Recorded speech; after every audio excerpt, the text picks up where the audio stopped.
Hi friends, మీ మనసులో చెడు ఆలోచనలు తిరుగుతున్నాయా? దగ్గరగా రండి. ఈ ఒక్క విషయం వింటే మీ ఆలోచనలు మారిపోతాయి. ఒకసారి ఒక బుద్ధిమంతుడు శిష్యులను పిలిచాడు. చెడు ఆలోచనలు వచ్చి మనశ్శాంతి పోతుందని చెప్పారు. శిష్యుడు అడిగాడు, ఓ గురువులారా, ఆ ఆలోచనలు వస్తే ఏం చెయ్యాలి? గురువు ముసుగులో నవ్వుతూ ఓ గ్లాస్ నీళ్లు తీసుకొచ్చాడు. ఒక చెట్టు వేరును అందులో వేసి పక్కన పెట్టాడు. ఒక గంట తర్వాత నీళ్లు నలుపు రంగులో మారిపోయాయి. అప్పుడు గురువు అన్నాడు, మన మనసులు కూడా ఇలాగే. చెడు ఆలోచనలే ఆ చెట్టు వేరు లాంటివి.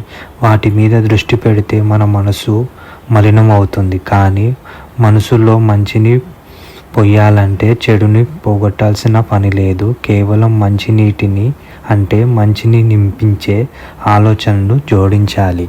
అదే ముఖ్యం. మీ మనసులో చెడు ఆలోచనలు వస్తున్నాయా? ఓ మంచి పాట వినండి, ఓ మంచి పని చెయ్యండి, ఒకరికైనా నవ్వించండి.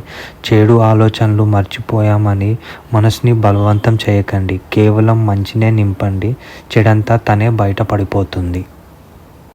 ఇది మీకు నచ్చిందా? ఇది మీకు నచ్చితే ఇలాంటి వీడియోల కోసం నా ఛానల్ని సబ్స్క్రైబ్ చేయండి, ఫాలో అవ్వండి, షేర్ చేయండి, లైక్ చేయండి. మీ సపోర్ట్ అనేది నాకు చాలా అవసరం ఫ్రెండ్స్.